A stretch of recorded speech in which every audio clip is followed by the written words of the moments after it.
Oi, pessoal, tudo bem? Como estamos? Hoje é sexta-feira e a gente começa mais uma das nossas lives e eu vou, nesse exato momento, colocar o nosso título, né?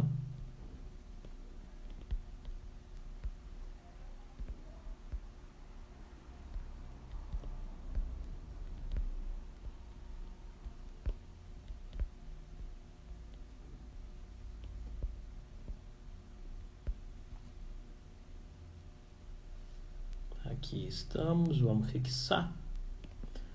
Então, gente, bem-vindos aqui. Opa, bem, aqui tentando ajustar esse troço. Hoje a gente tive uma pequena confusão com o meu tripé aqui antes de começar, então eu atrasei uns 2 minutinhos, peço desculpas. Espero que todos estejam me ouvindo bem. Se alguém não estiver ouvindo, avisa que a gente faz o ajuste aqui no nosso material. Mas eu acho que todo mundo ouve. Vou tirar um pouquinho o microfone de escopo para vocês poderem apreciar a minha beleza, né? Minha beleza típica brasileira, miscigenada, mesclada, né? Branco, preto, índio, né? Mulato, todo mundo junto. Então vocês vão poder apreciar um pouquinho. Eu tô tirando o microfone. Meus cabelos grisalhos que começam a aparecer na minha barba. E então, gente, hoje é sexta, né? É uma alegria estar aqui com vocês, felicidade da gente poder estar junto conversando. E aí eu tenho alguns recadinhos antes da gente começar.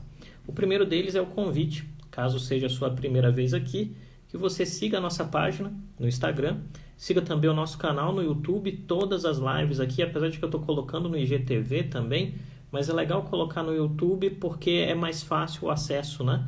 Então, todas as nossas lives estão no IGTV, estão no YouTube. Então, se você tem algum parente, algum amigo que você acha importante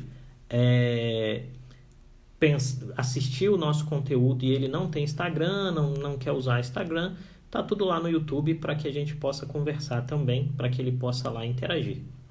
Outra coisa a gente está no Twitter. E se você não me conhece, meu nome é Cleomar de Souza, eu sou analista de risco político, né? Consultor político.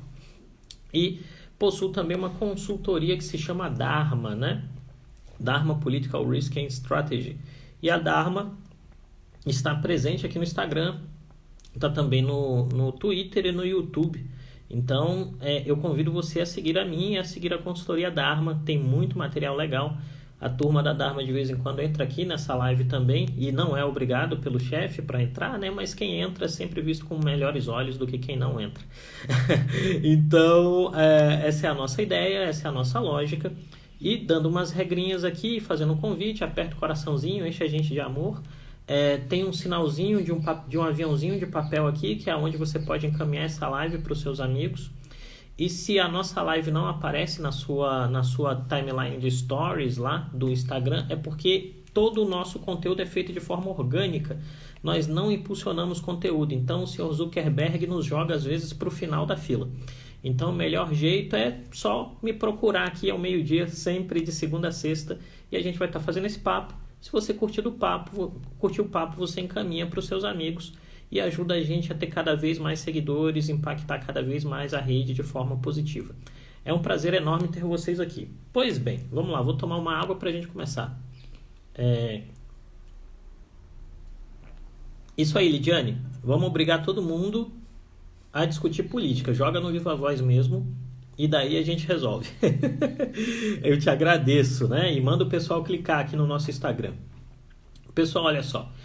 Essa sexta-feira promete, né? A sexta-feira promete porque o ministro Celso de Mello, ministro do STF, é o decano da corte, isso significa dizer que ele é o ministro mais antigo da casa, promete, né, liberar o conteúdo da reunião de 22 de abril. Né? E o que aconteceu na reunião de 22 de abril? Né?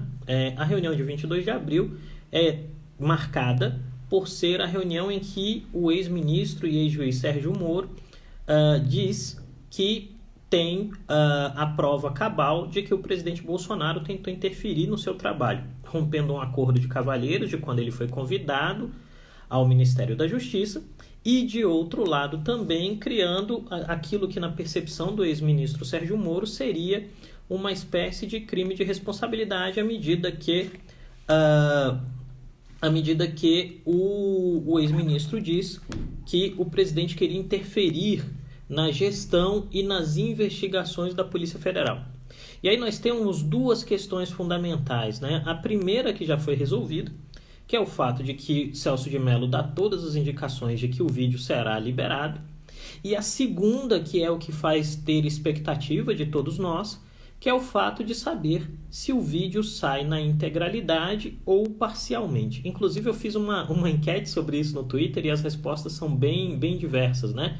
Há uma enorme expectativa das pessoas para que o vídeo seja divulgado na íntegra, mas ao fim e ao cabo, a única coisa que a gente pode dizer de fato é que talvez só o ministro Celso de Mello tenha a certeza clara daquilo que vai fazer. E eu estou dizendo provavelmente porque talvez nem ele tenha chegado a essa decisão ainda. E aqui hoje, então, o nosso papo é na tentativa de tentar entender quais as possíveis pressões, implicações e impactos da divulgação do vídeo integral, parcial ou só os melhores momentos sobre o jogo político. Um outro elemento importante a ser falado sobre essa questão é que no dia de ontem, o presidente Bolsonaro, após aquela reunião, né, em que esteve o presidente, os presidentes da Câmara e do Senado e os governadores por videoconferência, ao final do dia, o presidente Bolsonaro deu uma declaração sobre a opinião dele acerca do vídeo, né? E o que ele disse lá expressamente foi que, efetivamente, ele achava, né, ele, presidente, considerava que o vídeo não deveria ser divulgado na íntegra, porque o vídeo possui elementos de segurança nacional, segundo a expressão do presidente Bolsonaro. Então, por isso, ele não se opunha de nenhuma forma ao fato de que o vídeo fosse divulgado naquilo que envolvia o que ele chamou de 2 segundinhos e que ele usa a expressão tem que mexer na segurança do Rio de Janeiro, mas ele tentou, né, ele pediu para que o ministro Celso de Mello, em algum sentido, dissesse, olha, não divulga tudo, Celso de Mello, é complicado, tem implicações que vão além do que seria o impacto sobre a figura do presidente Jair Bolsonaro, né? Então isso é importante ter claro. Não dá para saber, isso é importante, eu estava conversando isso hoje de manhã com um analista que é um amigo muito querido, que é o Lucas de Aragão, não dá para saber, de fato, se essa ação leva a uma pressão sobre o Celso de Mello, tá? E aí, especificamente, eu vou conversar com vocês um pouquinho, enquanto a gente está fazendo esse papo que rola todos os dias antes das perguntas, eu vou conversar com vocês um pouquinho sobre o perfil do Celso de Mello historicamente. Que significa dizer o quê? Como o Celso de Mello se baseou no curso do tempo na construção da sua imagem e das percepções que ele tem sobre as causas públicas do ponto de vista político, tá? Isso é uma análise política do perfil do Celso de Mello, não é uma análise jurídica do perfil do Celso de Mello, tá? Só para deixar isso muito claro. Celso de Mello, no curso da sua presença no STF, sempre foi visto como um garantista. Significa dizer o quê? Que ele sempre se preocupou muito com a manutenção das garantias daqueles que estão em julgamento, né? Em algum sentido, ele nunca foi um juiz voluntarista, um juiz que quisesse, em algum sentido, assumir posições que não estivessem muito bem calcadas na Constituição Federal para não criar algum tipo de risco posterior em termos daquilo que ele decidia. Esse é o ponto. Baseado nesse princípio, a gente poderia dizer então que o Celso de Mello muito provavelmente levaria a uma divulgação apenas de trechos que ele considera importantes para esse inquérito, tá bom? Agora, de outro lado, a gente tem que levar em consideração um outro contexto, ou melhor dizendo, 2 outros contextos, né? O primeiro contexto é que, efetivamente, nós temos que a situação como um todo exige, né, ou melhor, cria por parte da sociedade uma série de pressões sobre o juiz. Significa dizer o quê? Está todo mundo muito preocupado com o que envolve a construção e a lógica atual da conjuntura política, sobretudo no que envolve a falta de articulação entre o governo federal, os governos estaduais, os municípios e o legislativo no que é o enfrentamento da pandemia e das crises derivadas, né? Lembrando, se você assiste essa live todos os dias, a gente usa aqui uma expressão que é tempestade perfeita, né? Que é a junção de várias crises no horizonte. Crise política, crise institucional, crise econômica, crise de saúde pública, crise de governança, tá? Isso gera uma pressão sobre o juiz, e o juiz sempre quer ser, né? Em termos de teoria política, o papel da justiça, o juiz sempre vai querer ser isento. Mas as decisões dos juízes, obviamente, impactam o jogo político como um todo. Então, nesse sentido, tem uma pressão enorme de parte da sociedade sobre o juiz, no sentido de que ele abra todo o vídeo a partir do argumento de que uma questão pública tão grave e importante como essa tem que ser transparente e jogada para a sociedade. De outro lado, há um outro grupo da sociedade que diz, olha, a decisão envolve elementos estratégicos do dia a dia do governo e do Estado brasileiro e, como tal, a gente não se opõe ao fato de que ela seja divulgada, uma vez que o juiz já manifestou seu interesse em divulgar o conteúdo do vídeo, mas que o juiz se ativesse apenas aquilo que tem relação direta com o inquérito, conforme posto, né? A partir desses dois elementos, então, o que a gente está vendo de maneira fundamental? Nós vemos uma situação em que há uma enorme pressão sobre o juiz, e aí vem o segundo elemento que eu estava dizendo aqui, que é importante, né? Que é o fato de que o juiz se aposenta nesse ano, né? Celso de Mello se aposenta neste ano. E aí a gente cria uma nova variável, e a variável é o quê? Normalmente, indivíduos em posições importantes, né, do mundo institucional, presidente da República, ministros do Supremo, ministros do STJ e por aí vai, normalmente esses indivíduos estão muito preocupados com o legado. Isso quer dizer, significaria dizer, se fosse uma expressão teatral, significaria dizer ao fim da peça, o último ato, né? O último ato é aquilo que efetivamente fará com que a sociedade crie uma interpretação sobre esse juiz. E aí, especificamente, o último ato, né, esse último momento da trajetória do ministro Celso de Mello no STF, pode criar nele a percepção de que é a hora de consolidar um determinado tipo de legado em termos históricos do Brasil. E aí vem, se o juiz entender, e ele entende isso certamente, é um homem ilustrado, né? Se ele entender que a construção desse legado efetivamente passa pela entrega de um determinado tipo de recado para a sociedade, né? Que isso envolve efetivamente a construção de uma imagem daquilo que ele quer entregar e legar para a sociedade em termos políticos, nós temos a grande possibilidade de que, de fato, né, o vídeo seja divulgado na íntegra. E aí vem um ponto importante. Vou beber água. E agora que eu bebi água, eu aproveito para pedir para você que está assistindo aqui que compartilhe essa live com os seus seguidores. Aperta aí o aviãozinho, escolhe a rapaziada e os convida para vir bater esse papo com a gente, que daqui a pouco a gente entra nas perguntas. O que acontece?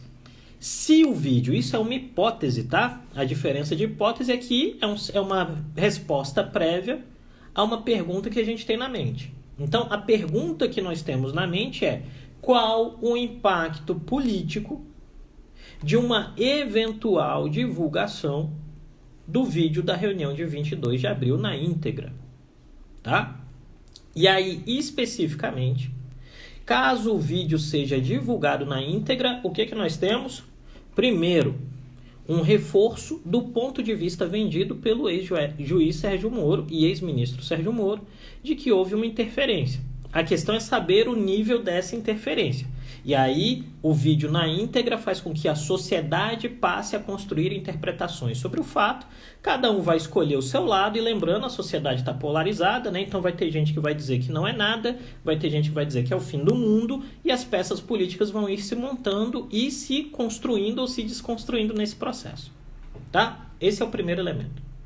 De outro lado, a divulgação do vídeo em um pedaço é boa para o governo, porque aí o governo diz, olha, não tem nada demais, é só aquele pedacinho ali, não quer dizer nada. O fato fundamental é que, não importando se a divulgação vai ser integral ou parcial, o debate político está posto em um momento que aconteceram duas questões bastante importantes. De um lado, né, nós temos que, efetivamente, ontem, o presidente da República, o presidente da Câmara e o presidente do Senado, junto com os governadores, deram um passo que a gente não sabe se é um passo definitivo, se é o início de uma caminhada ou é um passo esporádico, no sentido de estabilizar o jogo político, né? E todos nós precisamos que o jogo político esteja estabilizado para que a qualidade das políticas públicas seja melhor. Lembrando, o que é política pública, Creomar?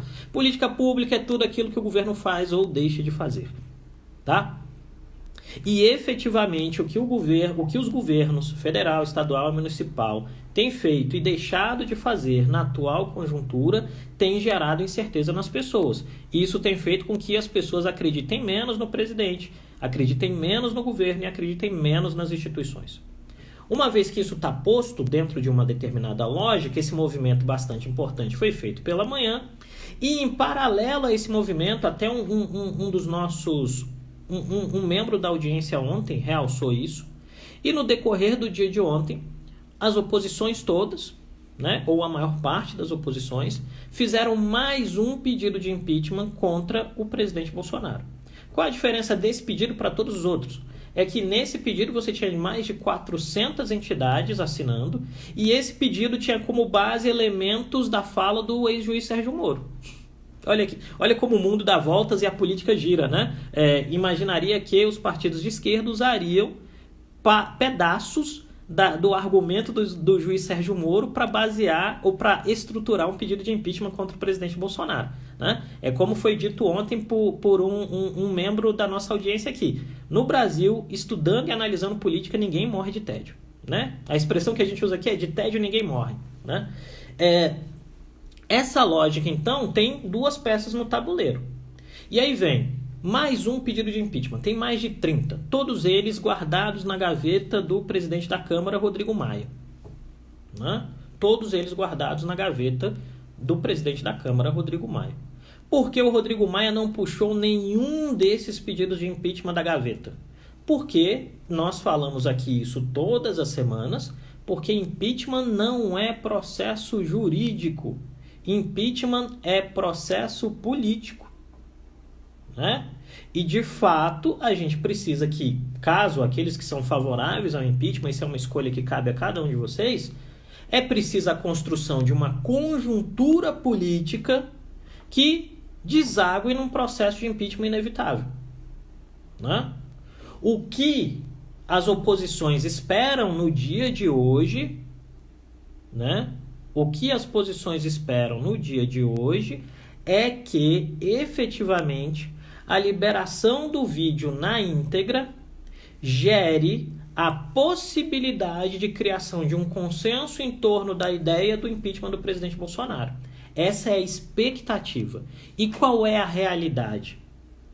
A realidade é que, de fato, hoje, o governo possui votos no Congresso suficientemente fortes para barrar um pedido de impeachment, e o governo tem no Procurador-Geral da República, que é peça-chave de qualquer processo de impeachment também, em determinado momento, um aliado político, por assim dizer. Aras foi indicado pelo presidente Bolsonaro e não tem nenhum interesse no processo de impeachment. Essa é a verdade. E um outro elemento daí derivado, e nisso eu vou terminando a minha fala, são 12:20, né, para a gente passar para as perguntas. Então, se você tem perguntas, joga sua pergunta aqui. 2 regras. Não pode xingar o coleguinha, não pode meter o dedo no olho do coleguinha, tá bom? São 2 regras só. Respeita aos coleguinhas e não meta o dedo no olho do coleguinha. Joga a tua pergunta que a gente vai tentando responder todas. Então, qual é o cenário hoje? Questões importantes da política brasileira estão todas diretamente vinculadas a elementos monocráticos. Quer dizer o quê? É o indivíduo que resolve, né? A divulgação do vídeo do Celso de Mello, decisão monocrática, né? A retirada ou a aceitação de algum dos pedidos de impeachment na Câmara dos Deputados, decisão monocrática do Rodrigo Maia. O fato de que a Procuradoria-Geral da República, em algum sentido, queira abrir alguma ação contra o presidente Bolsonaro, decisão monocrática do PGR Aras. Então, o que é que nós temos? todas as instituições, todos os processos institucionais, no fim das contas, ao fim e ao cabo, estão subordinados a decisões monocráticas. E é por isso que os processos não são meramente jurídicos, eles têm um componente político. O ponto fundamental é qual a assinatura que Celso de Mello quer dar para o fim da sua trajetória no STF, né? E qual o interesse ou a vontade que ele tenha de interferir no jogo. Porque o tamanho da divulgação interfere no jogo. A não divulgação interferia no jogo e ele decidiu que vai divulgar. Agora é saber que o nível de divulgação também interfere no jogo. E é isso que a gente vai saber até às 5 da tarde, segundo expressão do próprio ministro do STF, que disse que até às 5 da tarde de sexta divulga. Eu gostaria que isso tivesse sido divulgado às 11 da manhã para a gente poder debater na live. Mas, como não foi, a gente espera que seja divulgado até o fim da tarde. Tá? Então vou passar para as perguntas, pessoal. E agradecendo a todo mundo que está aqui, ao pessoal que está convidando as pessoas que estão chegando agora. Sejam sempre muito bem-vindos. Esse papo rola de segunda a sexta ao meio-dia. Análise não é conversa de bar. Análise política em tempo real aqui com a gente, né? Vamos lá. Primeira pergunta. Pergunta do Pedro, né? Professor, como o Poder Judiciário pode jogar politicamente no processo de impeachment do presidente, né? Então, Pedro, essa pergunta é muito boa. Início eu volto ao passado recente, quando a divulgação da conversa entre a Dilma e o Lula interferiu no processo de impeachment do governo, né? Não sei se vocês vão lembrar aqui, mas o então juiz Sérgio Moro, que era o juiz da Lava Jato, fez uma fala... ele pegou uma conversa em que a Dilma estava nomeando o Lula para chefe da Casa Civil do governo dela, na tentativa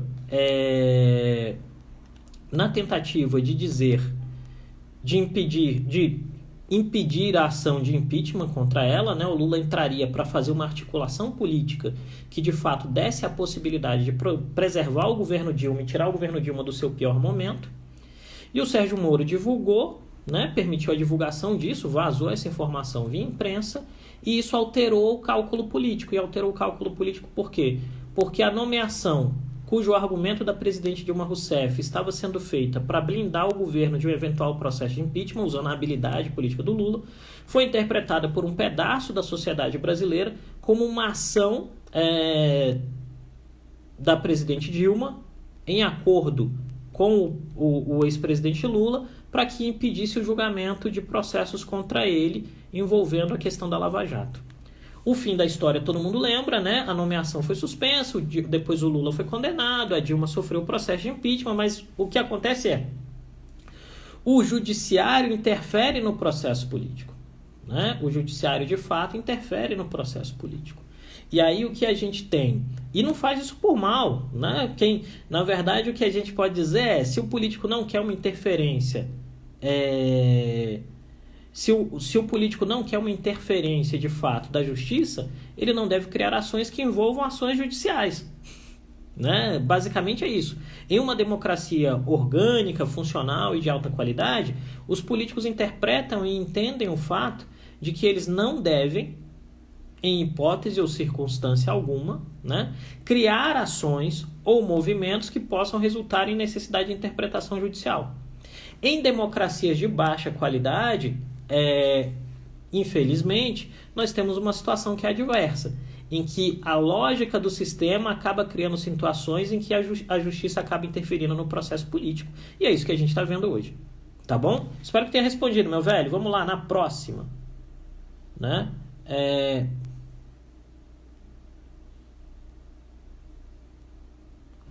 Pergunta da Lidiane aqui, né? A dificuldade do Celso de Mello seria separar o que é segurança nacional do que é jogo político e questionar se ele não favoreceu ao presidente? Lidiane, eu acho que essa é uma das dificuldades, né? Essa é uma das dificuldades. Imagina o seguinte, você vai tomar uma decisão sozinho, é óbvio, né? Celso de Mello tem uma equipe, não sei o quê, mas no fim quem assina é ele e para os registros históricos é o nome dele que vai tomar a decisão, e aí ele tem que decidir lidando com duas questões. Uma é o cidadão Celso de Mello, que vai assistir o vídeo e falar, meu Deus do céu. E a outra é o magistrado Celso de Mello. Essa brincadeira que eu estou fazendo aqui em termos de choque de personas dentro da própria mente dele é o desafio. O cidadão vai ter uma interpretação que provavelmente vai ser mais emocional do fato, né? Enquanto que de outro lado o magistrado vai ter uma interpretação que é mais racional do fato. O que nós vamos descobrir, e lembra, essa é uma discussão sobre hipóteses, né? O que nós vamos descobrir até o fim da tarde de hoje é efetivamente qual desses entes vai prevalecer na hora da canetada, no sentido de dizer, olha, eu percebo que o vídeo como um todo é necessário ser divulgado para a sociedade, para que a sociedade faça suas próprias escolhas, ou eu percebo que o vídeo tem uma situação muito grave, então é melhor a gente divulgar só aquilo que tem a ver especificamente com o caso e deixa que a história faça justiça. Me parece aí que há boas razões do ponto de vista cidadão, e lembra, né? Se isso fosse uma live jurídica, e não é, né? Há boas razões para cada um dos argumentos, né? Há boas razões para a divulgação do vídeo integralmente, porque isso envolveria a ideia de transparência da decisão pública, né? E há boas razões para a divulgação do vídeo parcialmente, porque isso envolveria a percepção de segurança nacional e de preservação de interesses do Estado brasileiro que estão para além do governo Bolsonaro. Esses elementos são importantes nesse jogo, essas duas questões. Vai caber ao juiz, até o fim do dia, definir, né, o que é mais importante. Se é mais importante a transparência pública, de colocar tudo aberto, né? Ou se é mais importante a seletividade da informação, tendo em vista algum componente de segurança nacional, que é o argumento do governo. O que parece até agora, até o presente momento, a gente sabe que alguma coisa importante tem no vídeo, porque se não tivesse dentro dessa percepção de transparência, o juiz provavelmente não divulgaria nada, né? Mas efetivamente cria-se algumas questões e o próprio presidente da República pediu ontem para que o vídeo não fosse divulgado integralmente. E aí vem, à medida que se o vídeo for divulgado integralmente, em termos de hipótese, o que a gente pode dizer? Quais os problemas que isso vai gerar para o governo? Lembra, o governo está há algumas semanas o governo vem construindo um processo de tentativa de reaproximação e reconciliação com os outros poderes institucionais. Dependendo do que está no vídeo, esse processo pode ir por terra, né? Há alguns relatos difusos que dizem, por exemplo, que alguns ministros têm expressões bastante chulas acerca de outros entes institucionais. Então, isso é um problema.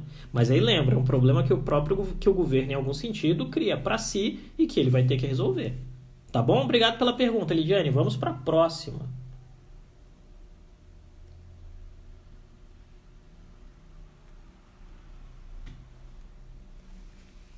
Exatamente nesse contexto, vamos lá, a pergunta aqui do nosso querido amigo Wellington. Exatamente nesse contexto, o senhor concorda que se não for liberado na íntegra, a defesa do Moro vai recorrer para isso? Meu velho, então, não sou advogado, mas um ponto fundamental que a gente tem visto é que desde o primeiro momento, a defesa do Moro tem jogado muito forte nessa lógica de transparência, né? Eles têm batido muito forte na ideia de que, primeiro, o depoimento do Moro tinha que ser aberto. Segundo, que efetivamente o vídeo da reunião tem que ser colocado aberto, né? Então, me parece, caso o ministro Celso de Mello decida pela não divulgação na íntegra, provavelmente a defesa vai recorrer da decisão. A gente, né, deve, se couber esse espaço de recurso, provavelmente eles vão recorrer da decisão, né?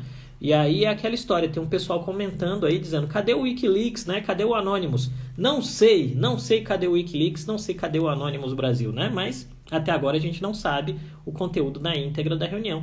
E é verificar se isso é importante ou não, se isso vai acontecer ou não, tá bom? Vamos lá, próxima pergunta, que tem mais uma aí, né? Tem umas perguntas legais. Façam perguntas, gente. Essa live vive das perguntas de vocês.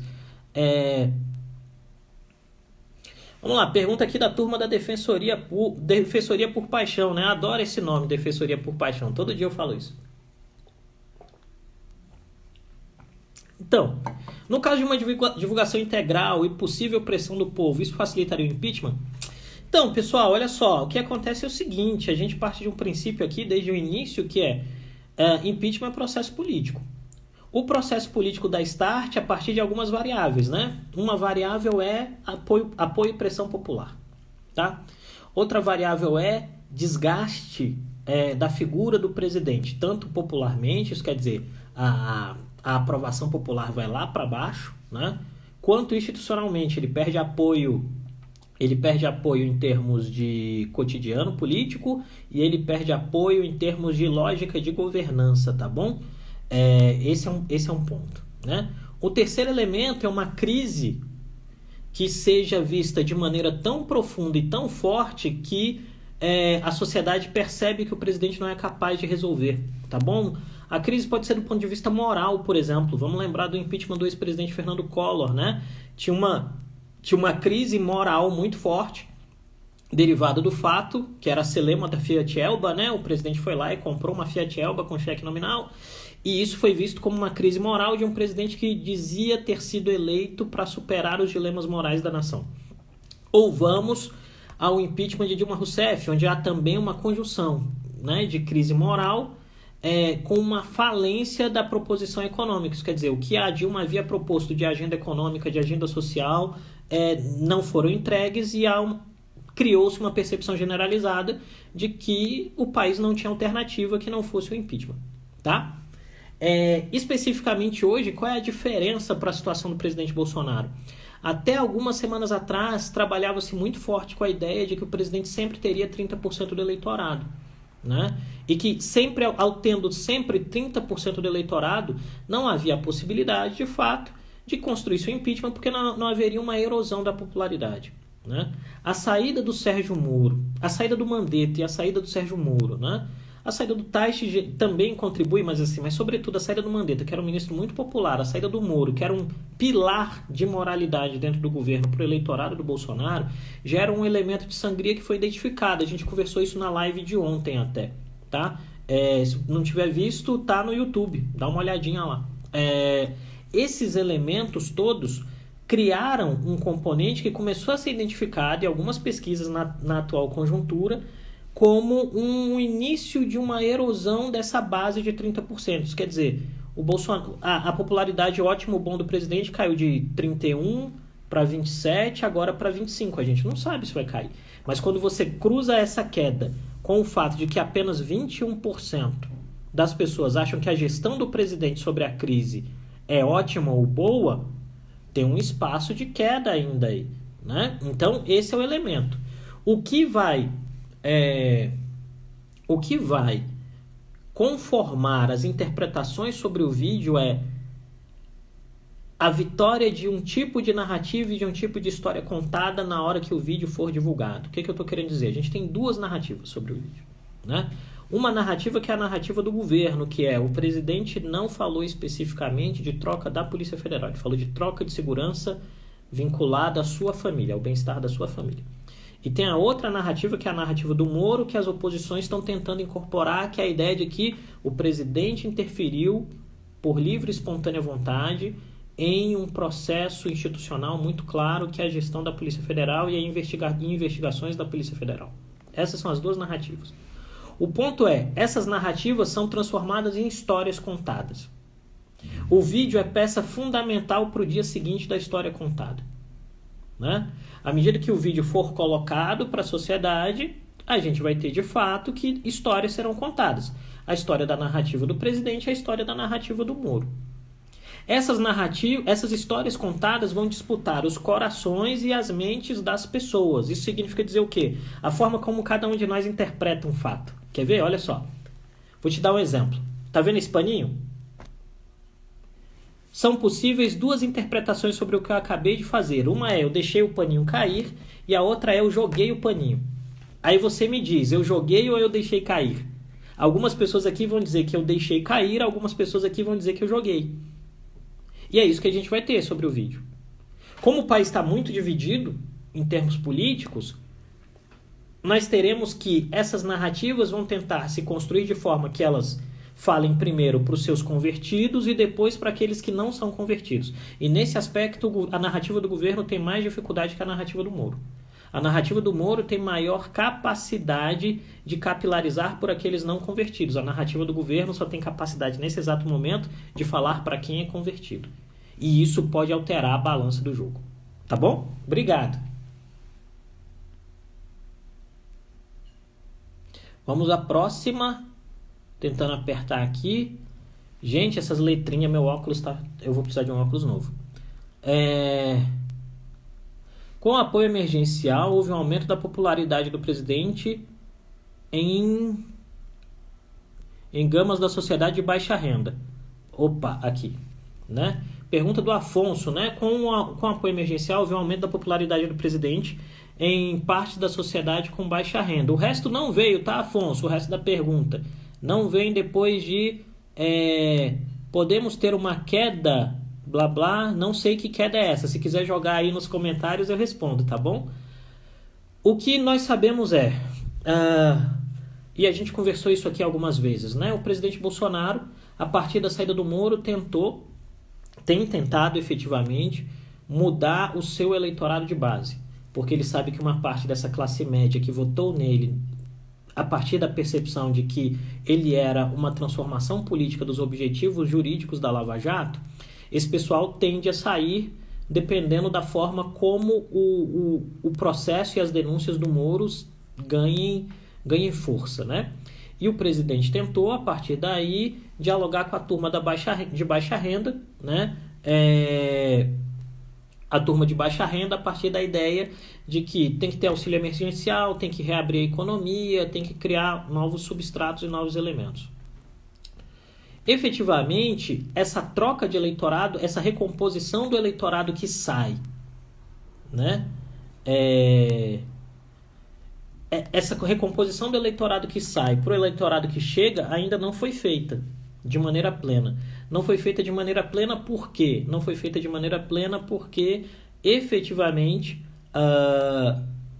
o pagamento do auxílio emergencial ainda tem algumas dificuldades, então não consolidou fortemente, né?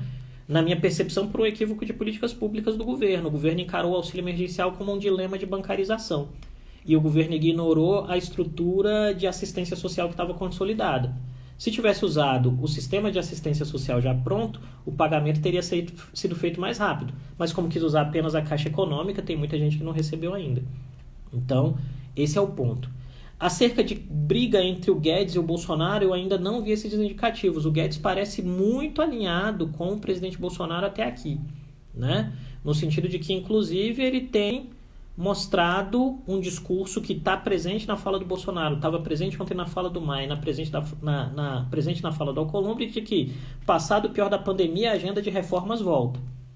Né? A questão é saber o nível de compromisso do presidente Bolsonaro com essa agenda de reformas à medida que a crise econômica se torne mais e mais grave, tá, meu velho? Obrigado pela pergunta. Deixa eu ver aqui que tem um comentário aqui da Suelma, né? Eu preciso de lentes de leitura. É isso, né? Isso deve ser presbiopia, né? Vista cansada. Aí vem... Aqui tem um comentário do Guinter, né? A fala do Weintraub na reunião, somado ao adiamento do Enem, né? E a pressão do governo, pode subsidiar o governo a demiti-lo como resposta política ao vídeo? Então, dizem que o Weintraub falou muita bobagem, né? Assim, dizem que o Weintraub e a Damares se excederam um pouquinho na reunião. Se isso for verdade, a pressão aumenta. Agora é saber que, à medida que o Bolsonaro demita, por exemplo, o Weintraub e a Damares, ele arranja um problema com o próprio eleitorado. Porque Damares e Weintraub são pilares de um tipo de eleitorado que votou no Bolsonaro. O Weintraub é aquele eleitor olavista, né, que acredita mesmo que toda a lógica de educação no país está errada e que tudo isso tem que ser reformulado para um novo tipo de padrão, né? E a Damares é representante daquele eleitor, daquele eleitor evangélico, né? E aí a gente pode se amparar nas pesquisas, daquele 1/3 evangélico que apoia o Bolsonaro. E que, em algum sentido, acho que o governo o país tem um problema moral muito grave, e esse problema moral tem que ser encarado a partir de um reforço das ideias, dos valores da família, Então, demitir os dois gera para o Bolsonaro um outro problema. O que me parece, gente, é que em algum sentido o presidente tá nas cordas, né? Ele tá no canto. E aí, à medida que qualquer movimento vai ter que ser muito pensado dentro de uma lógica de custos e benefícios, né? Mas lembrando, tudo depende também da decisão do Celso de Mello. Vários dos panoramas e cenários que a gente está colocando aqui derivam-se das decisões do Celso de Mello. Tá bom? Vamos ver. Nós chegamos a 41 minutos da live. Deixa eu ver se tem mais alguma pergunta. Se não tiver, não tem. Então a gente vai começar a se despedir. Pessoal, eu queria agradecer a presença de todos vocês que recorrentemente têm vindo a esse bate-papo. Tem sido um enorme prazer, uma enorme alegria estar aqui com vocês todos os dias. Lembrando que o nosso papo começa sempre ao meio-dia em ponto. Às vezes começa ao 12:01, né? No dia que, sei lá, cai um tripé aqui, eu não consigo encaixar alguma coisa e tal. Mas sempre ao meio-dia, de meio-dia até 12:40, né? Esse é o nosso papo. A gente conversa sobre o que está acontecendo, aproveitando o fato de que o ambiente político está gerando esses desafios cotidianos para a gente. Então, convido você a participar disso. Eu convido você a seguir a minha página e eu te peço, caso você goste desse diálogo, que você recomende esta página para os seus amigos. Nós temos também um canal no YouTube, onde todas as lives estão lá colocadas, vale a pena, né? Peço para que você siga a nossa consultoria, que é a Dharma Politics. Estamos aqui no Instagram, no Twitter, estamos no LinkedIn também. A gente tem feito um trabalho muito legal, algumas pessoas que estão aqui já até nos contrataram algumas vezes. E é isso, né? Na segunda-feira, no fim de semana, eu vou descansar, né? Vamos ver o que acontece aí de turbulência. Na segunda-feira a gente volta fazendo aquela nossa resenha da semana. E eu te dou boas-vindas. Se você entrou aqui nessa página hoje, seja muito bem-vindo. Se você está voltando aqui depois de ter gostado, seja muito bem-vindo, né? E se você tem alguma dúvida, sugestão, tema que você acha que deve marcar a nossa live, manda um direct pra gente, que a gente coloca em pauta aqui e faz o diálogo, tá bom? Lembra, análise não é conversa de bar, análise é coisa séria. Essa é uma página de análise, uma live de análise, a gente não está passando pano para ninguém, muito ao contrário, mas também não vai cometer nenhum tipo de ofensa contra ninguém. A ideia é fazer uma análise equilibrada, o mais sensata possível, e todos vocês, os amigos, as famílias de vocês são sempre muito bem-vindos, tá bom? Um abraço e até a segunda. Siga a gente nas redes sociais, dê uma força aí para que o nosso movimento se torne cada vez mais forte e orgânico, tá bom? Beijão, fiquem bem, lavem as mãos, cuidem dos seus, se puderem fiquem em casa e se tiver que ir para a rua, toma cuidado e siga as práticas de distanciamento social. Tchau, tchau.